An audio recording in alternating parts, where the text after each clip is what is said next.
Biggest one, Michael.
Okay, everybody.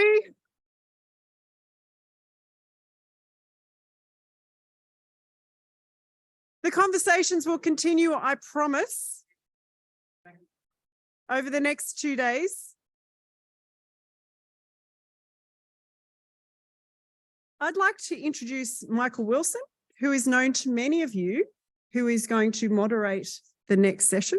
So Michael is eWater Group Chief Executive. Over to you, Michael. Thank you.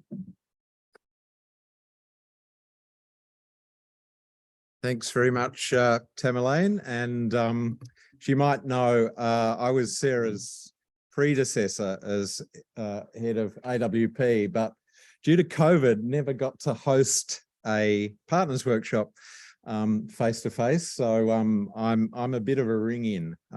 Thanks to Sarah for letting that happen.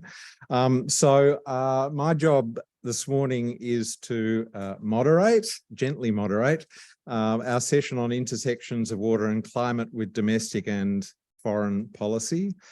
Just a short word, as most of you would know, AWP is managed by eWater Limited. eWater is a company wholly owned by the Australian government and all of the state and territory governments. And let me tell you, that can be entertaining at times.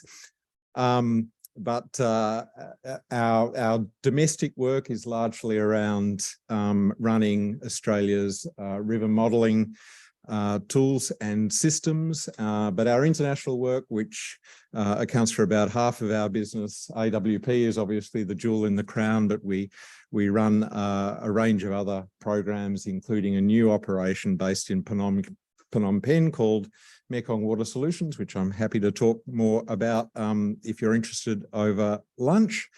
I'd like to thank, in particular, the South Australian Department for the Environment and Water, one of eWater's owners, but also generously co-hosting this partners workshop here in beautiful Adelaide. And the weather is improving, I'm glad to say.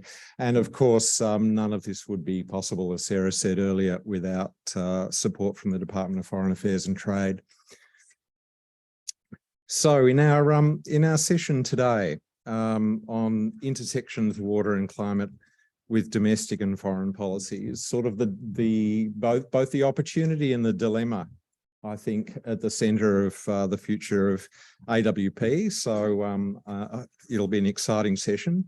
So first of all, we're going to hear from two speakers, followed by a panel session where we'll invite those speakers to enter discussion with, in fact, two members of the AWP Advisory Committee, but I will introduce them separately when we get to that segment. So first of all, I would like to invite Dr. Kate Rogers, a close friend and longtime colleague of mine from both AusAid and DFAT. Kate is now the Assistant Secretary of the Climate Resilience and Finance branch at the Department of Foreign Affairs and Trade. She's got 20 years of experience working in development economics and foreign policy, spanning Asia and the Pacific, and multilateral engagement. Most recently, this included co-chairing the G20 Infrastructure Working Group during 2021. Kate recently led the Indo-Pacific and National Security branch at the Department of Treasury, where she managed the national security team, established a China policy unit, and delivered bilateral loans to Papua New Guinea and Indonesia. Kate's got a PhD in economics from the Australian National University with a research focus on Papua New Guinea. So as Kate comes up to give her presentation, the other thing I will just mention is the Mentimeter. So in the course of this morning's session, if burning questions come to mind, please enter them on the Menti system using the QR code there, and we'll be able to draw these questions up when we go into the panel session and the Q&A at the end. Dr. Kate Rogers.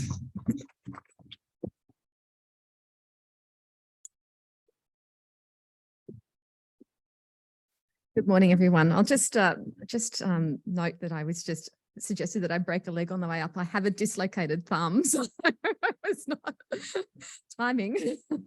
Anyway, thanks very much, everyone, and good morning. I'd like to acknowledge that we're on Kaurna country and acknowledge that wonderful welcome to country that we heard earlier this morning from Clem and Carly. Today, I'm going to talk about two topics. Water and climate change, and why I think and how I think Australia and many of the people in this room can contribute to both. But before I do want to acknowledge that it is International Women's Day. And I've been joking about it at the table here about performative feminism and, various terms like that. But it is a very important day. And it's a good moment for us to acknowledge some of the challenges that women face that will be intensified as the climate changes and relate to this sector. So just a couple of statistics. One, every day women and children spend 200 million hours collecting water. Think about that. And every day women spend 266 million hours finding a safe place to go to the toilet. So we have a long way to go in terms of meeting fundamental human rights and also meeting fundamental human development challenges. So I think it's a really important context. And it's actually something that is playing out internationally when we think about the intersection of climate change and development, and how sometimes that is portrayed as a conflict internationally in some of the policy negotiations that we go to. It's not a conflict. We all know that climate change is a force multiplier for a lot of very, very bad development outcomes.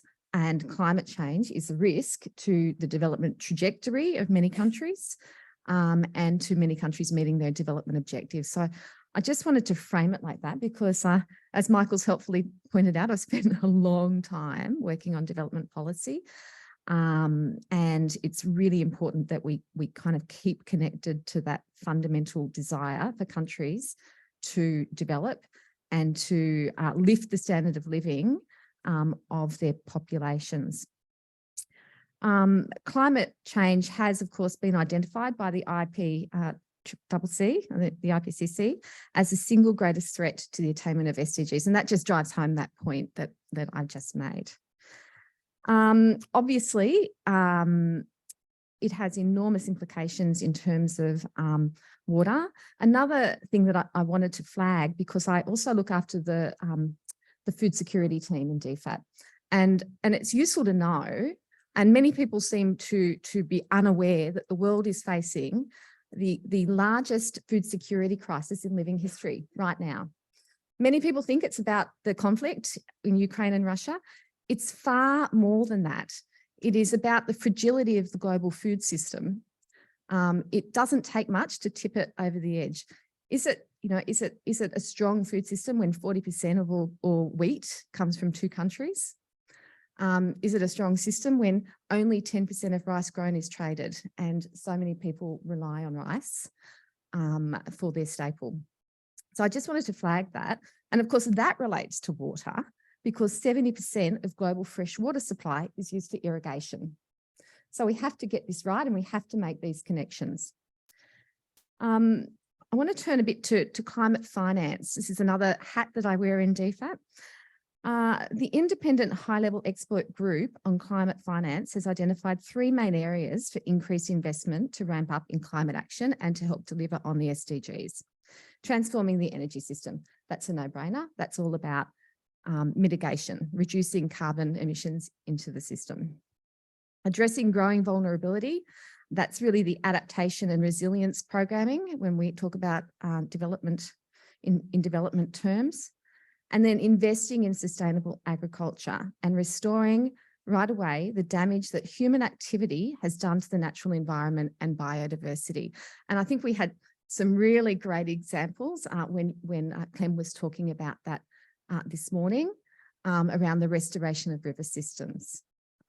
It is a no-brainer, and there's multiple benefits which come from that: climate benefits, biodiversity benefits, human welfare. So all really important areas of focus and all areas that we're trying to really lift our programming in. So this is a fairly monumental task though, and the financing flows are just mind-boggling. We have a statistic here that in Asia Pacific alone, if we were to sort of add up how much it would cost for countries to meet their nationally determined contributions, we're looking at a figure of over $3 trillion. And just to connect what you do to what's happening in the international policy space, there is a lot of pressure at the moment around the global development architecture. There's calls for the World Bank to shift its mission statement away from the focus on poverty to become a green bank. This is all playing out because people are just gobsmacked at how much finance we will need to actually contain global warming and to simultaneously help countries adjust to the impacts. For Australia, we have a climate finance target of $2 billion over the period of 20 to 2025, with a commitment to spend at least $700 million to build climate change and disaster resilience in the Pacific. Obviously, this support is crucial, but we recognise that it is not enough. and we're looking at ways to leverage more sources of finance into the region. And I met with one of those potential sources yesterday when I met with the Green Climate Fund. We are on track to meet that commitment. And we have some exciting new climate projects that we have in train as we really seek to lift our climate programming base off a fairly low base. To be honest, I think we really are starting a long way behind some of our international contemporaries when it comes to climate specific programming. So we've got a lot of work to do. Internationally, of course, many organisations have already made that very strong connection between water and climate. And that's manifesting itself through various international signals like meetings. So we've got the Water and Climate Leaders Group, a panel of 18 high-level decision makers who called on states at COP27 to implement better water management for mitigation, disaster risk reduction and enhanced climate action. UN Water Conference in 2 weeks has dedicated one of 5 interactive dialogues to the topic of water for climate. And FAO, not surprising, that's the Food and Agriculture Organisation, has chosen water as its thematic focus for the next biennium. And that goes to that link I described before about water and food.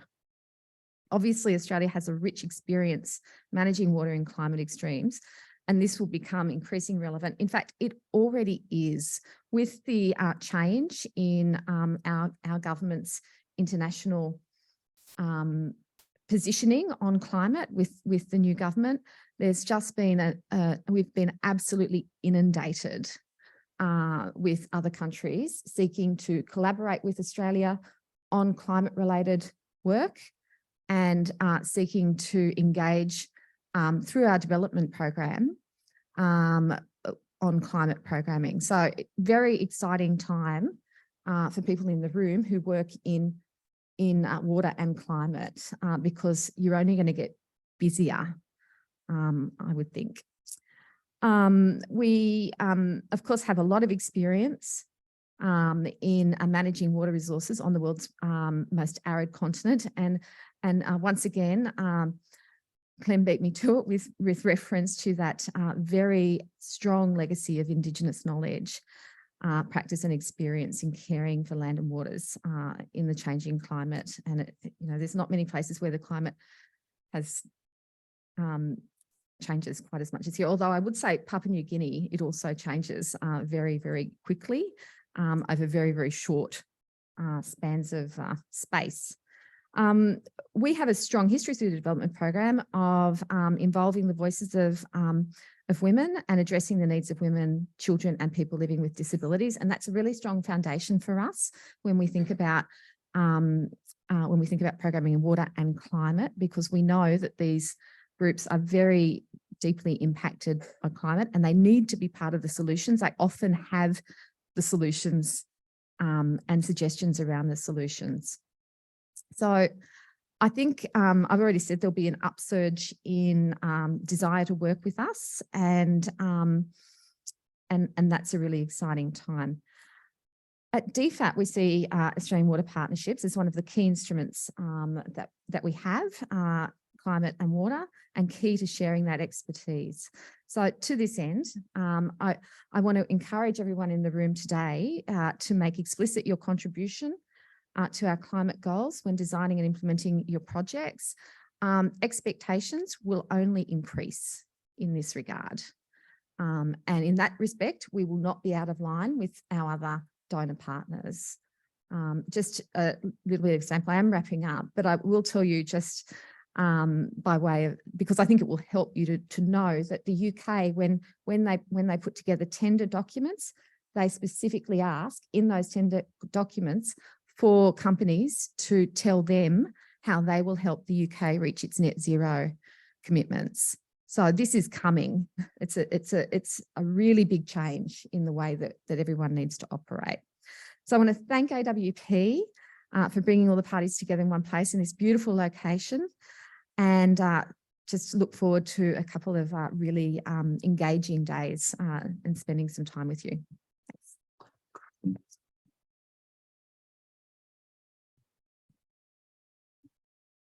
Thanks very much, Kate. And DFAT is looking for more opportunities for climate-specific programming. I can only say, has AWP got a deal for you?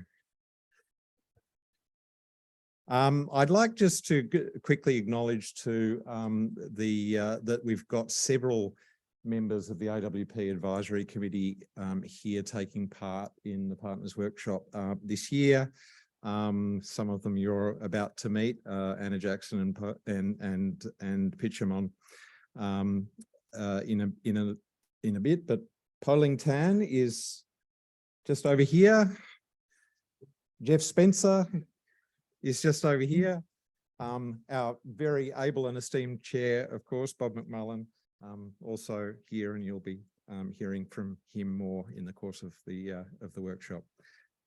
So our next speaker this morning, Chris Golding, who's heading up the Strategic Water Policy and Engagement branch of the Department of Climate Change, Energy, Environment and Water, newly established department late last year.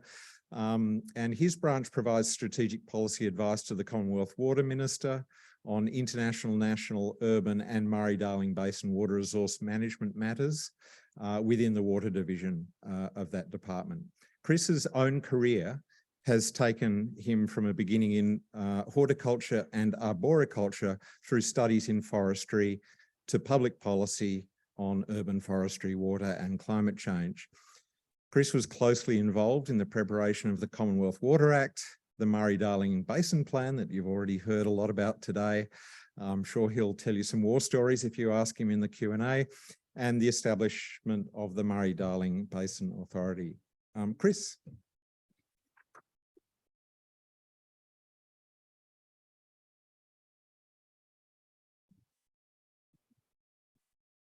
Thanks, Michael. Thank you to AWP and thank you for the opportunity to speak. I would also like to thank the Kaurna people and Clem and Kwali for the privilege of being able to visit beautiful Ghana country. And just make a comment just in reflection on International Women's Day, that something that is really important and we're learning as we increase our engagement, improve our engagement with First Nations people, is about the importance of including First Nations women in that engagement process. Their role in both culturally and just as members of that community offer us great opportunity. I'd also like to thank Kate for that fantastic overview of the strategic approach to international engagement on water and climate. I don't really need to introduce myself. Thank you, Michael, for that introduction. My background is really in the development of domestic water policy, a lot of it focused around the Murray-Darling Basin. My role in international water policy, I'm a bit of a newbie to that. I've been in this role for 6 months now, and so I won't pretend to have the wealth of knowledge or experience that our DFAT colleagues or the very capable team that we have in our branch have, and really acknowledge the great work that they do. Water management is a really important part of our national experience. We are the driest continent on Earth, and you'll hear that a lot, but also with climate projections in relation to water, if all goes as expected, then we're likely to get hit hard. And so preparing for that is really of paramount importance. And in doing that, in preparing for that, we are keen to learn from others, and we always have more to learn. We're keen to share what we have learned, and also proud to be able to apply those learnings to international water challenges. So when it comes to the intersection of climate and water, we really we've been working in climate adaptation in the water space for probably over 15 years. It's been a dominant focus of what we've been doing, but it meshed in really neatly with the work that we were doing before that. You could say that we've come on a path from, and this is the Commonwealth path as well, that's not often recognised, but avidly exploiting our resources and really water policies that pushed that hard right up until the 1980s, when we suddenly realised that we'd gone too far. We then worked on managing that over allocation, and then about 15 years ago, that with the introduction of the Water Act and the Basin Plan, that really then meshed in with adapting to climate change. So I would describe those two tools, those two policy tools, as key climate adaptation tools. So we really bring in our policy context, we really apply 5 different approaches to how we're managing the impacts of climate change and water resource management. And they really focus on strong governance, good investment in science, investing in efficient and climate resilient water infrastructure, improving urban water efficiency with product labelling and standards, and valuing water through water accounting and markets. So on governance, this is a critical ingredient to adapting to climate change. It's essential that we have robust resource planning and decision-making frameworks, but also accountability around the decisions that are made, and also the ability to enforce compliance with those planning requirements.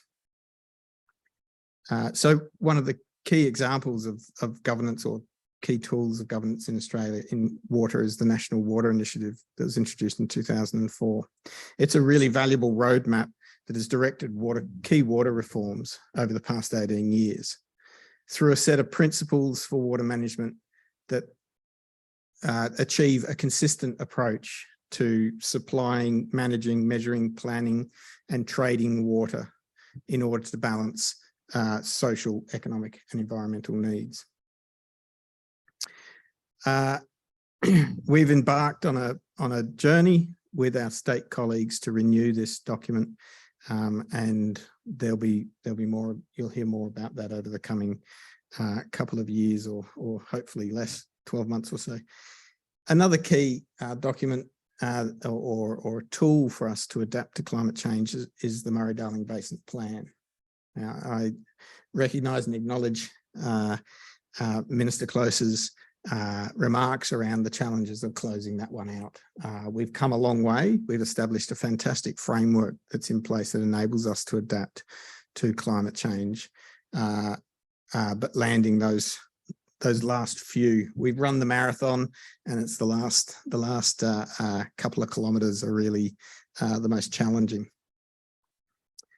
So the Basin Plan achieves this role as an adaptation tool by providing that management framework and setting limits on the diversions that can come from each catchment in the basin, and then a mechanism to review those settings once every 10 years. And we've got a review coming up that's due in 2026. Some other tools that are worth mentioning, or ways that we are managing our resources, is the Great Artesian Basin Strategic Management Plan and the Lake Eyre Basin Intergovernmental Agreement. With regards to science, and I'll pause here as well to acknowledge Clem's comments around First Nations knowledge. We are investing in science, and I'll list off a few of the investments that are current at the moment, or key ones.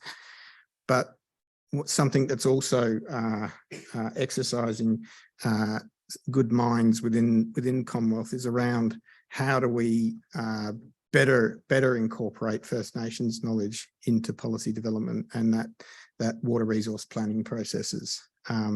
There's some challenges in doing that, but also obviously a really rich vein of knowledge there that will add value to what we do. So some recent initiatives include a $66 million investment to upgrade hydrological capability in the basin, hydrological modelling capability, $20 million for the Murray-Darling Water and Environmental Research Program, $11.3 million for CSIRO to rerun the Sustainable Yield Study, $3.5 million on an independent study into how climate change is likely to affect Ramsar sites. We're also investing in efficient and climate resilient water infrastructure. The Australian government recently expanded the scope of the National Water Grid Fund to ensure water security for our communities and make sure our critical industries remain resilient to climate change. Before that, its focus was really on shoring up resilience and the future for agricultural water use. We've also been investing over the past 15 years in upgrading infrastructure in the agricultural sector in the Murray-Darling Basin as part of the adjustment to the sustainable diversion limits to improve water efficiency and recover water for the environment. The water efficiency labelling scheme is often the unsung hero in terms of improving water efficiency. And in fact, over the last, 18 years, it has saved over 1,300 gigalitres of water. And this also has contributed to reducing emissions by about 22 megatons of carbon dioxide equivalents, mostly through the reduced need for water heating. On water markets, Australia water markets encourage efficient use of our scarce water resource by allowing water to move to where it is of greatest value. Water trading has also proven to offer valuable flexibility to users and farmers to buy and sell water when they need to. This has proven very useful and in some cases essential to responding to climate extremes. The government is also looking to reform this area as well. So that's our adaptation story. And yes, Michael's right. I could probably bore you for a couple more hours on the history of water policy, given a chance. Having even read the transcripts of the constitutional conferences in 1890. As you know, Australia has strengthened our emissions reduction target under the Paris Agreement to 43% below 2005 levels by 2030 and net zero by 2050. To meet these targets, we'll need to look for opportunities in all sectors, including water. A renewed NWI has the potential to play a key role in this. For example, as a framework for managing water use in renewable energy production, such as hydrogen. As Kate mentioned, we're increasingly seeing more attention given to water due to its connections to climate change agendas internationally through the Paris Agreement, as well as through the SDGs. When it comes to knowledge and experience on climate change and adaptation in Australia, we punch above our weight. You could say we're a net exporter. We have a lot to offer. Our experience has been useful to other nations as climate affects water security.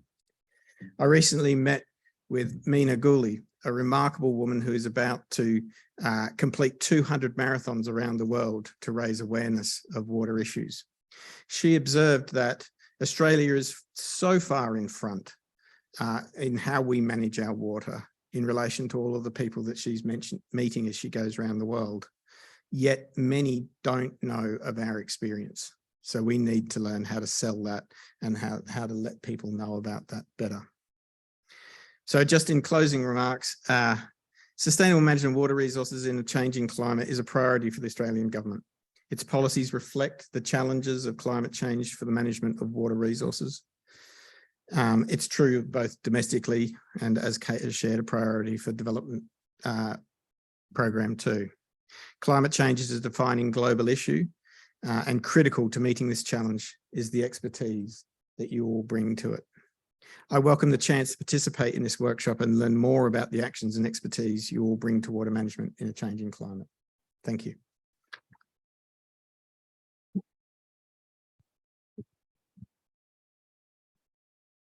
Thanks a lot, Chris. And Kate, if I could invite you back to the stage as well for our panel session while I introduce our other two panelists.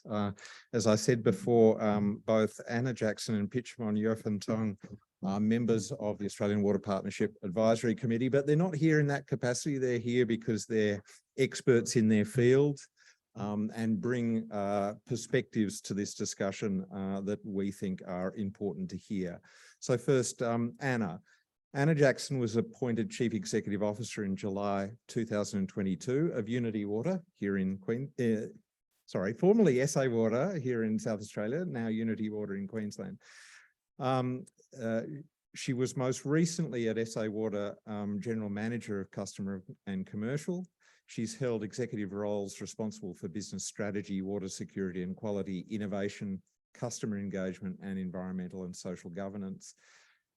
She holds roles also on the Australian Water Partnership Advisory Committee, as I said, and the Water Services Association of Australia's Livable Communities Committee.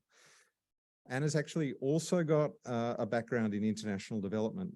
She held roles in Australia and the Asia Pacific for the large multinational Coffee International and worked for aerospace and defence company Raytheon. Anna, if I could invite you to the stage. Pichamon Yefantong is Associate Professor and Head of Research at the Centre for Future Defence and National Security at Deakin University, the Australian War College. As an Australian Research Council Fellow, she also leads the Responsible Business Lab and the Environmental Justice and Human Rights Project. She serves as a member from the Asia Pacific states on the United Nations Working Group on Business and Human Rights and has the least spare time of any human being I know. Pichamon, could I invite you to the stage?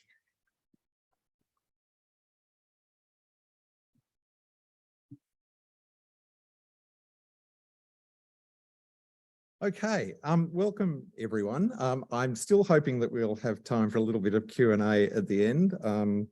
Catherine's looking at me skeptically, but maybe to start off with a question for Anna. You work on the front line of essential water service delivery. What are you learning right now about this intersection of climate change and water security challenges? And what would you say is the most recent Australian experience with adapting to climate change?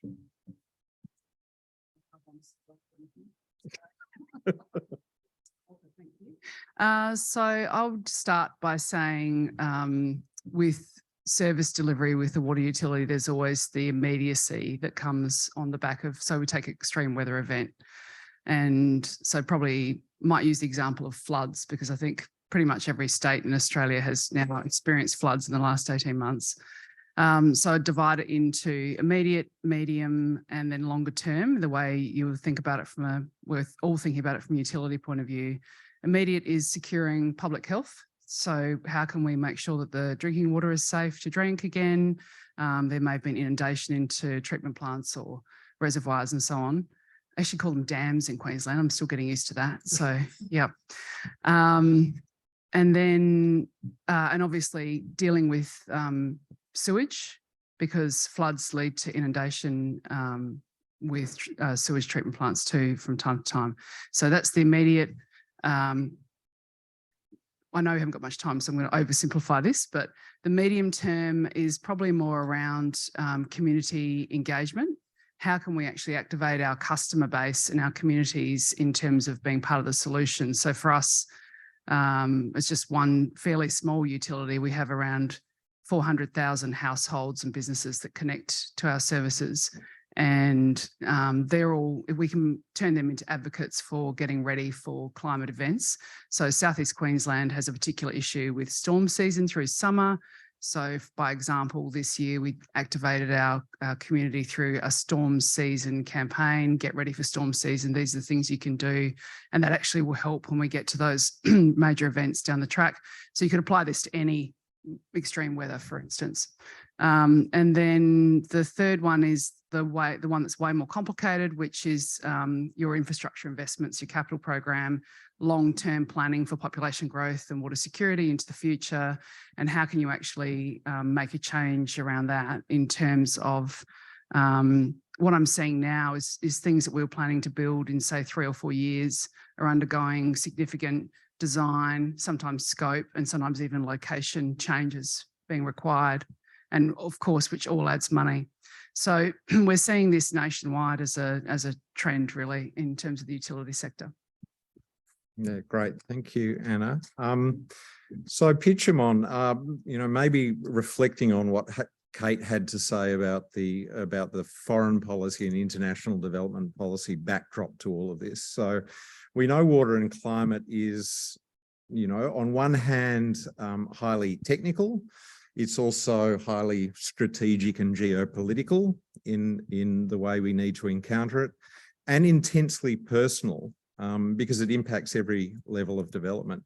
So what sort of implications do you see from climate change and water in your work on security and human rights? Thank you very much for that question. And it's a very big one, needless to say.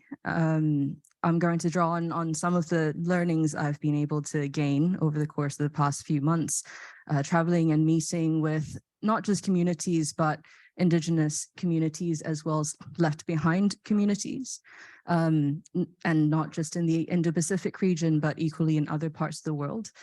The most recent trip I did, and this was part of the UN Working Group's work, we conducted a country visit to Argentina. And there we met with a range of stakeholders, governments, businesses, but equally those communities that I mentioned previously. And we were, of course, there to look at, investigate business-related human rights issues. What became a very recurring theme was the fact that a lot of these abuses were linked to environmental degradation, and in particular, lack of access to clean water. And what really stuck with me was something that a stakeholder from a community had said to us, which is that the water we're drinking is poisoning us. And the reason why I thought I'd start with that is because before that trip, I also went to Ghana, and we see a very similar situation there, where again, communities, especially those residing in urban areas, are also faced with that challenge of water contamination and pollution.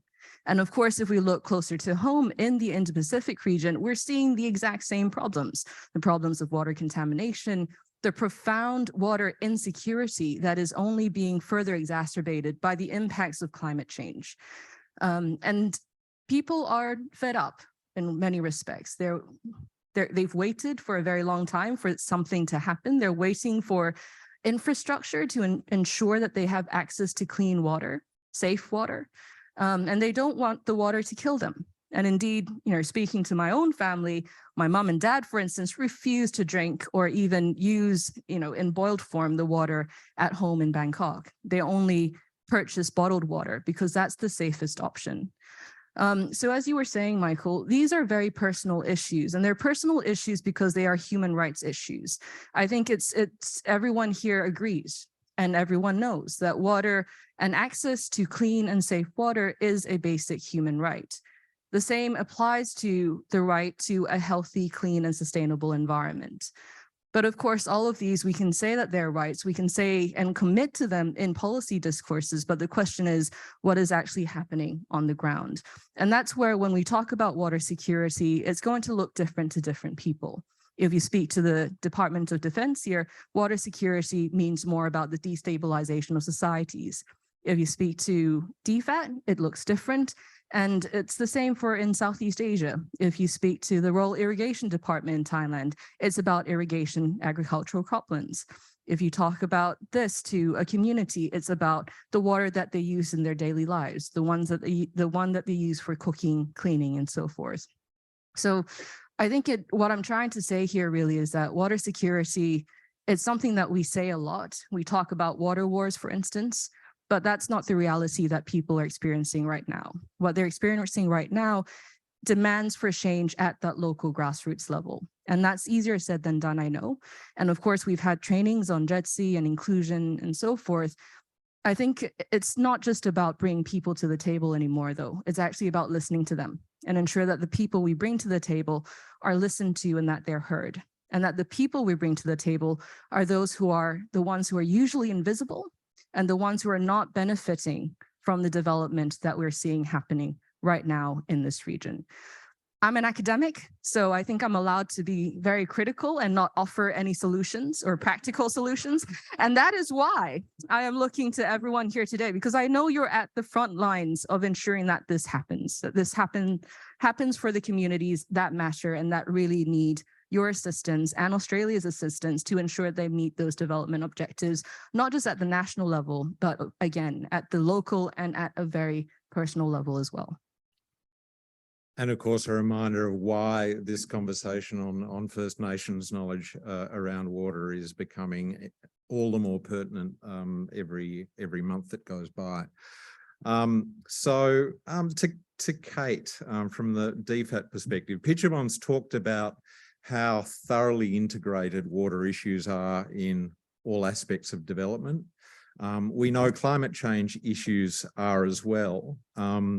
With the new Australian government's development policy to be released fairly soon, we understand, how do you expect it may grapple with these two highly interconnected with each other, but highly interconnected issues in both technical and development terms, without creating a hierarchy? And how will it integrate with all of the other areas of international development that perhaps we're more used to talking about, like health and education?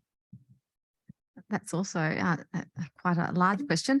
You're quite right, Michael. The development policy is nearing finalisation, and I would expect, we'll see it in the next few months. I can't really reflect on what's in it for obvious reasons. I can reflect on the consultations that we had in the process of doing the work on it, because I was at a lot of them. And I heard feedback from the team drafting the policy. So certainly climate came through very, very strongly. We knew that the ministers expected that climate would be a strong feature in the development policy. I mean, the government in the election campaign made a couple of announcements related to ODA, and it's meaningful, I think, that they were both climate-related projects. There's one in Indonesia and one in the Pacific. So, that's a powerful signal.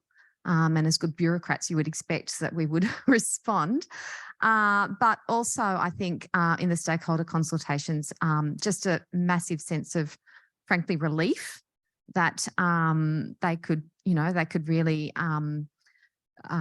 sort of raise the issue of climate change and the importance of acting on it, and that they would be heard, and that would be acted on. So I suspect it will be very, very strong. I think in my speech, I alluded to some of the international discussions going on around climate now, and I think that really gets to the heart of your question, because it's a deeply political conversation at the moment.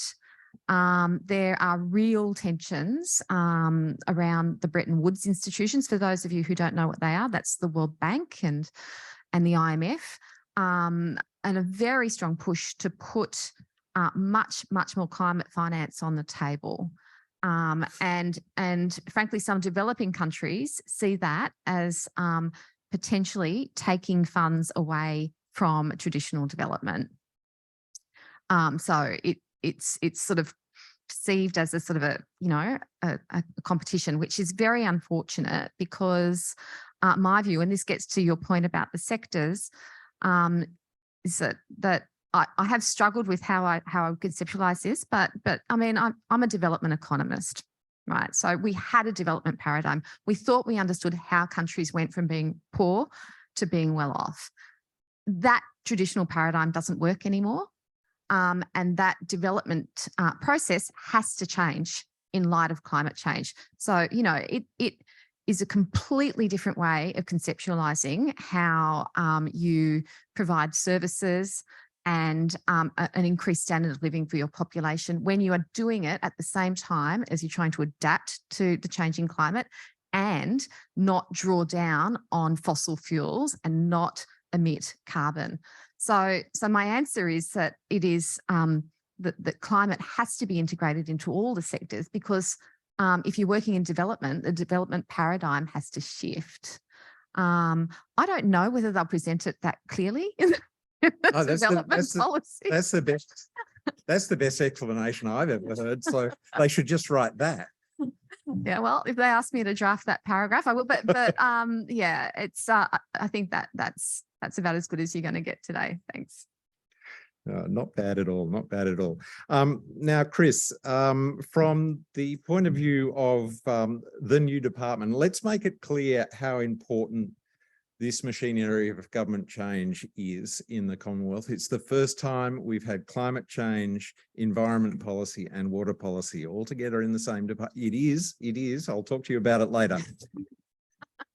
And an unprecedented amount of, I guess, power and influence bestowed not only by that machinery of government change, but by the fact that your department reports to clearly very capable and experienced and passionate and determined ministers.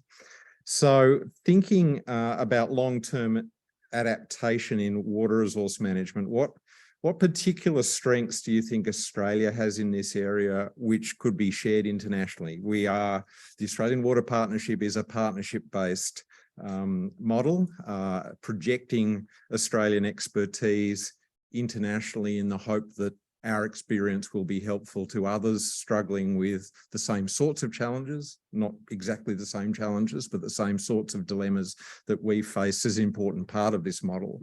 So in this space, as we're encountering climate change being much more central, what have we got to offer? Thank you. And yes, you are right. So the gap between the Greenhouse Office and the water coming to the department, yes, they weren't in the same place at once. It is a fantastic opportunity, both with the bringing of those three things together so that we can work across those linkages and create policy that's robust across those three focuses. And there are major fronts that the government's opened up there with the net zero ambition and the environment protection reforms, as well as the reforms of Murray-Darling Basin. So the things, and as you mentioned, we're very lucky to have two very committed and very capable ministers supporting the department.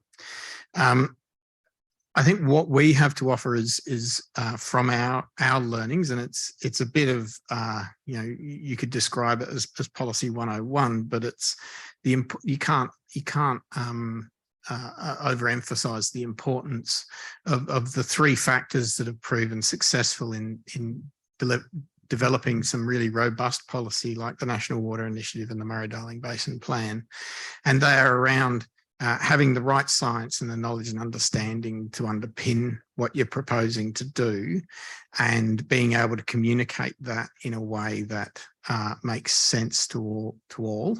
The other key ingredient of that is around governance, and having that robust processes and governance structures within your planning frameworks and your policy settings, but also and the most essential, because without it the other two are meaningless, is actually ensuring that you've got the right the social license and the authorising environment is working to make sure that it stays.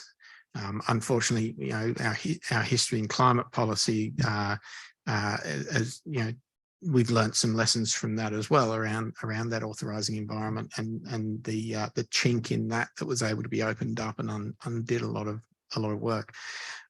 So yeah, I think it's around those three things, and if we can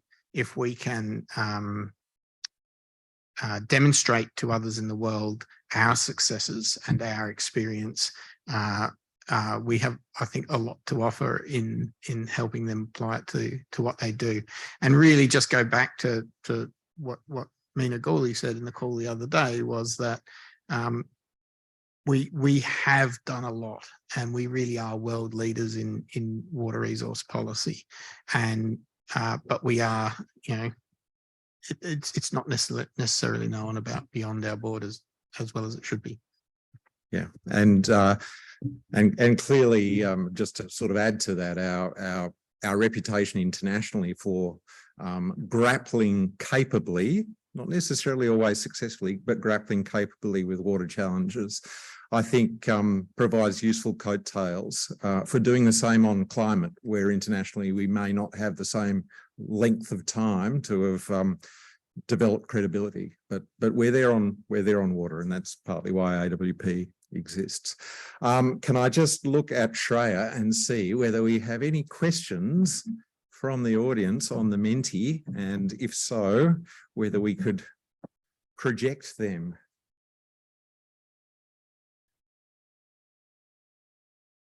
All right, the first one is an ad for the IWD March today. You'll have time between the end of the session and dinner. Okay, Australian experience of living and building resilience against the shocks of climate change is remarkable. What are the plans or strategies of DQ to share this knowledge to the world community? I think Chris might just have addressed that. Anything else you'd want to add? I think you unconsciously just answered that question. I think I would add to the talking about the benefit of having those three policy fronts within the one department. I'd also just add the strength of our relationships with our partners at Foreign Affairs and Trade, as well as AWP, and how strong a relationship that is essential to us getting that message out. Yeah, thanks, Chris. Good point. So that third question, well, it's more a statement, but it gives rise to a question, I think, which I might put to Kate. So we've talked about being a trusted international partner on water, and again, that's not always talking about our successes. Sometimes talking persuasively and openly about our failures is as useful to our international partners as anything else. And maybe Dr. Analak could attest to that, the long partnership that's existed between the Mekong River Commission and Australia. So in terms of water diplomacy, Kate, the UN Water Conference, as you said, is a couple of weeks away. What are our hopes and aspirations for that process? What do we want to see in the communique?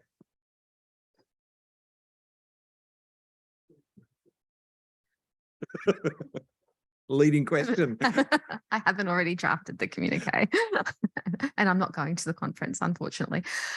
Look, I mean, I think one of the frustrations that people that care deeply about the water sector and water and its place in climate have is that it sometimes is pushed a bit to the side.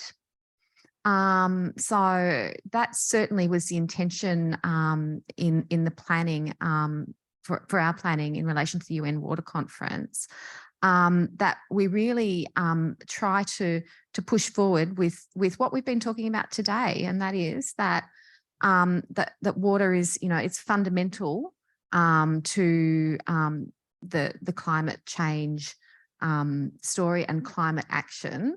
And that it actually, it crosses all of those other areas. So I think sort of maintaining that sort of lifting the gaze, I think, of leaders and ensuring that water has a place in those broader conversations that gives it its due place, if you like, I think is what we would hope to get out of that. So yeah. That language would not sound very good in a communique. I'm sure that whoever's drafting it will put it more articulately than that. So, of course, one of the challenges is that water doesn't have its own convention, and it doesn't actually have a focal point in the multilateral system. So that's the reason the Australian government and assisted by AWP has been looking for and found quite powerful spaces, I think, in the context of the Climate Change Convention Conference of the Parties to be encouraging these discussions. So the next three questions are all, which I think is about all we have time for, are about the extent to which we here in Australia think that we are bringing the knowledge and best practice available overseas back to help us address our own water and climate challenges, and the degree to which I suppose we're open to that and seeing the information exchange and the learning as a two-way street. Pitchamon and Anna, you'd be both in different ways at the fulcrum of some of that during your careers. Pitchamon, maybe you could start. How good are we at actually listening to advice that might help us? That's a very difficult question to answer. That's my job. But no, indeed it is. How good are you at listening and responding? Look, I agree. I think Australia has done a good job in this space. If you go to different countries within the Indo-Pacific region, there are positive stories that are being shared about what Australia has been doing in terms of supporting necessary infrastructure, building, strengthening capacity, and equally disseminating, sharing knowledge and encouraging these types of engagements, dialogues, partnerships, and so forth. But I see on the Mentimeter there that there are comments about the language that's being used. And indeed, this is the challenge for this region. Every country speaks a different language, more or less, not every single one, but you get the idea. And similarly, within the countries themselves, people speak different languages, both in literal and figurative terms. And I think, there's a point there about whether or not in sharing Australia's journey, it's actually important to meet people halfway and to tell the story of not just success, but and equally failures. And I think that's very true. I don't think we've heard enough about Australia's failures. It would actually be great to hear more and to see how Australia or, stakeholders within the Australian context have recovered from those failures. And I think it's also about, again, trying to reach out to the grassroots and not keeping it only at the national or sub-regional levels. I would say that we're okay and we could do better. 5 out of 10? Oh, no, I'd give us a 6 or maybe 6.5, but I'm a hard marker anyway.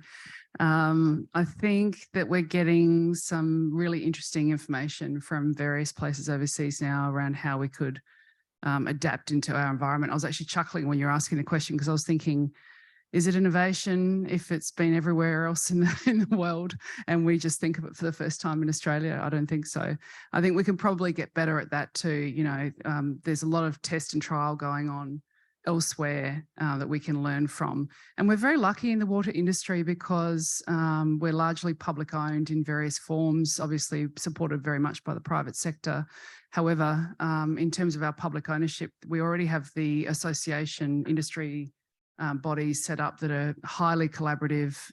We meet regularly, we share, we learn, and we were just having conversations last week about how can we take the next step to that to actually bring some of those insights in and not all just trying to be doing the same thing just in different states, but actually take a step change to improve the way we're operating nationally. And if I can sort of say, I hope not too controversially, that one of the great benefits of the First Nations conversation that's happening around the world on water is that it's encouraging a modality of reflectivity about performance, about how certain we are about things, which I think is just very healthy in any development discussion, and in fact, in any scientific or technical discussion as well. All right, how are we going, Catherine, for one more question? All right. Okay, I'm going to read this last one. Australia has lost decades in being prepared for the climate crisis and reaching net zero. Gosh, this is a hard one for the government people. How will DFAT learn, and I think we should say DFAT and DQ, learn from others and support Australian partners to learn from more prepared donors, governments and researchers and others? Fabulous question. Well, I think Michael, you've just given us a bit of the answer, and that is, I think we have to interact with humility and recognition that we're behind. Frankly, I am the person with responsibility for us hitting our climate finance target, and I don't know how many NGOs are in the room here, but in terms of climate finance through our major NGO program, ANCP, we did a bit of a deep dive into that, and 8% of what the funding that they were provided, we were able to count that as climate finance. So that tells us that, they were doing very little in climate, or they were doing climate and they didn't know they were doing climate, or they were doing climate and they just didn't want to report that they were doing climate because of the, because of the sort of the broader kind of context. So super important for us to recognise that we are way behind, and that we have to lift the game very, very quickly. So we're trying to do that. We're trying to put in place structures that will allow our teams to access appropriate expertise, and we're just engaging very frequently with others who know more. And frankly, I think because of the change in perceptions around our general stance in climate, there's people are more than willing to share their knowledge, and that's a really good thing. So maybe that's an invitation, a suggestion that around policy carrots and resources sticks, there might be a new set of carrots and sticks in town. Chris, do you want to add? Yeah, I think I just wanted to add that, to start off with, just let everyone know that we can now put the words climate and change in the one document together. So, we have come a long way quite quickly, but we shouldn't underestimate Australia's ability for reform.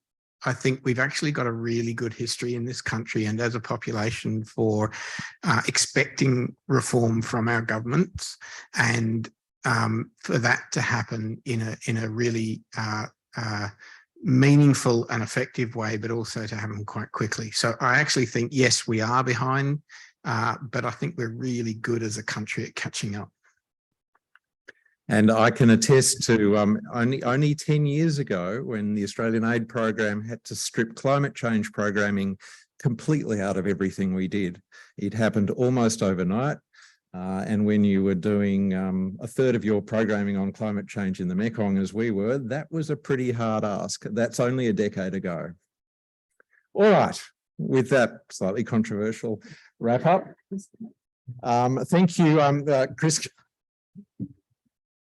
Chris, Kate, Anna and Pitchamon, thank you so much for taking part in our panel, and I think we're breaking for lunch now, so I'll hand back to Tamerlane.